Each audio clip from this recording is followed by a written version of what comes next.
Good morning. So, it's Sunday. February 8. So, pagkagaling ko lang dito, labas pa lang ako ng palengke ng Imus. Parking.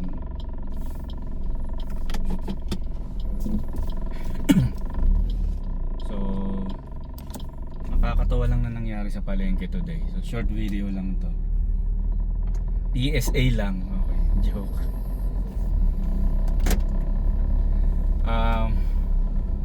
So, nag-ano lang naman ako, nag-short stop sa palengke. Galing lang ako sa bahay. Kasi magluluto ako ng nilagang baka. So, that's my one of my yung pagluluto, ano yan, daily and weekend ano ko yan. Tapos chore ko yan. Then during the rest days ni Mrs., siya naman yung nagluluto tsaka nagpe-prepare. So yun lang. Namili lang ako ng gulay, just a few. Yung binibilang ko sobrang mura, like pechay bagyo, may sibuyas na 7 peraso, tapos 6 na patatas. Ano pa ba? Mais, yung sweet corn na pang nilaga. And in total, lahat sila 128 lang, guys. Sobrang mura. Okay, but that's not the story. So, pumunta na ako dito sa usual na pwesto or tindahan na binibilan namin kasi sobrang mura talaga dito versus other pwesto sa palengke ng Imus. So if you'll ask me if you wanna know kung san banda sa palengke ng Imus yung ano na yon, yung tindahan na yun, I'll reply na lang sa comments. So yun na nga. So medyo may dito sa kabilang side, medyo may pila. Hindi naman pila, parang may mga nakaharang pa kasi namimili sila ng ng gulay. Syempre, 'di ba, pag bumili ka ng gulay, mamimili ka ng ano yung maganda, yung hindi pa ganun kabulok, hindi pa bulok. Yung sa tingin mo hindi pa alam mo yung magagamit mo pa ng ilang araw or may hintay pa ilang araw bago masira. Umalis na yung isa, it's my turn. Umano na ako. Ay grabe. May isang matanda. Biglang sumingit sa harap ko. Di nagulat ako, okay. So, since sa ginawa niya yun, naharang niya talaga yung, kasi ang pinipili ko na that time is sibuyas. Hinarangan niya totally talaga yung pwesto ng sibuyas. Tumingin pa sa akin, ang sama ng tingin. Sabi kong gano'n na lang ako.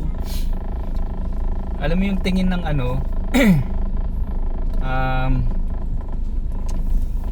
kasi nakasando lang ako talaga eh. Ano ba, pakita ko nga yung suot ko. Nakasandot short lang ako eh. Alam mo yung sando na pambahay lang. Na wala, plain lang talaga na kulay kaki. Don't ask me kung bakit kulay kaki yung sando ko. Tapos naka-short lang ako na manipis. Hindi naman sobrang nipis, nakita yung brief, 'di ba? Pero alam mo yung short na sabihin nating luma na talaga. Well, this short has been with me like for more than 5 years. Binili pa to ni Mrs. sa Taytay. Pero kasi mga damit pambahay, matipid naman talaga ako eh. I don't usually have my clothings replaced, even yung mga panglabas. So yun, di marang siya, hindi na ako nakaano. Tapos sama ng tingin, umatras na lang ako, inintay ko na lang siya matapos. Okay na, di nakuha ko na yung sibuyas, patatas. Kasi narangan niya yung pwesto ng sibuyas tsaka patatas. My God, right? Parang nakikitang kita naman na nandun ako. Tapos sumarang siyang ganun. Tapos tumingin, parang okay. Kasi sila, yung forma nila, pati nung anak niya, parang alam mo yung naka duster pang doon niya. Shit. Na pareho sila naka-pink ng anak niya. Well, makikita mo naman sa estado, sa itsura nila, mayaman talaga sila. Not saying I'm poor. May kaya naman kami ng pamilya ko ni Mrs. Right? We're earning above average. That's why we are able to afford a 3-story house. But here in Imus, pero I would say mahal ang monthly namin sa bahay na yan. But it's yung price naman niya is sa tingin ko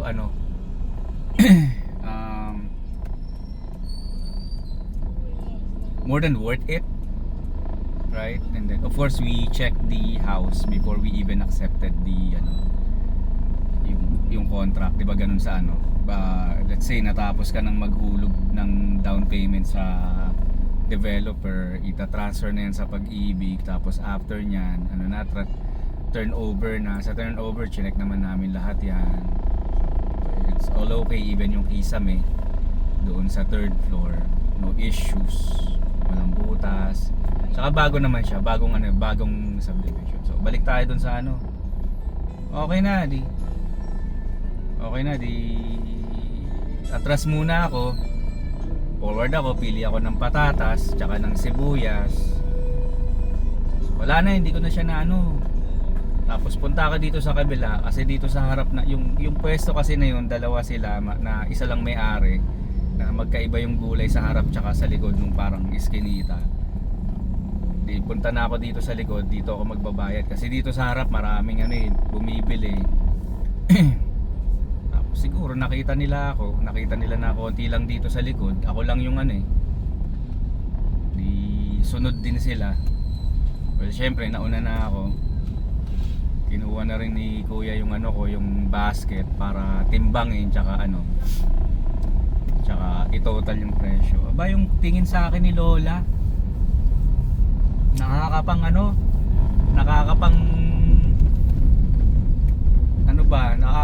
ng dignidad. Alam mo yung parang tiningnan ka mula sa taas at baba, sabi kong ganun, suot ko ba talaga parang alam mo yun, parang well, naka smartwatch naman ako, Samsung Galaxy smartwatch. Tapos well, hindi naman nila makikita, nadala kong cellphone S24 Ultra. Tapos may hawak akong yung eco bag ng ba to? Yung Gamer One, yung bilihan ng mga bilihan ng mga gadget sa mga mall. Yung tingin niya talaga sa akin. Tapos yung itsura nila, syempre, sila todo, naka pang donyang duster Pero my god, that's palengke, diba? Usually pag palengke, mag-short ka, decent short naman, yung panglabas, tsaka not really yung short na suot ko. Pero what's my point here? Parang palengke yan. Well, any place, right? Me as an individual don't have a problem na paunahin ko yung matanda, right? Especially pag yung mahahabang pila talaga matagal, like when you talk about sa mall, sa Jollibee, kahit isang lang naman isang agwat lang naman, di ba? Whatever, right? I'm not saying it's your entitlement.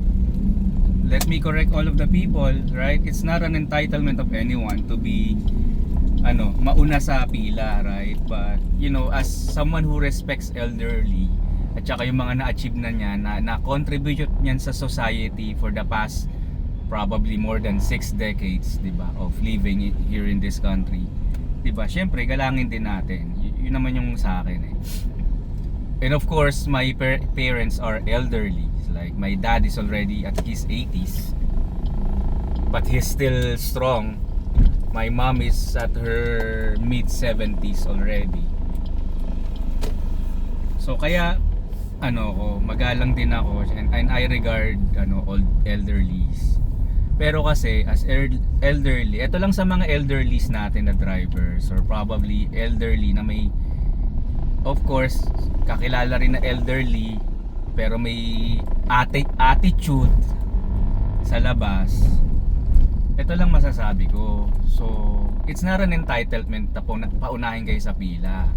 Pero kung ang pila meron niyang may senior citizen and PWD lane, well, wala akong karapatang magstay sa lane na yan. Or if it's a shared lane, papaunahin kita somehow. Kung isang step lang naman, wala sa akin problema yan.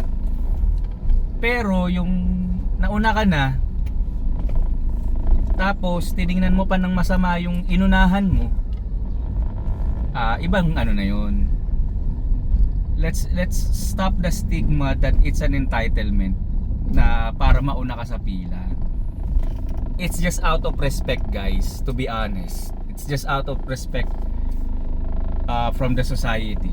Because again, kaya katulad ng sinabi ko kanina, we respect your contribution to this country for that more than 5 or 6 decades that you work. Nagbayad ka ng tax. Yung tax naman natin talaga hindi nakakatuwa, right?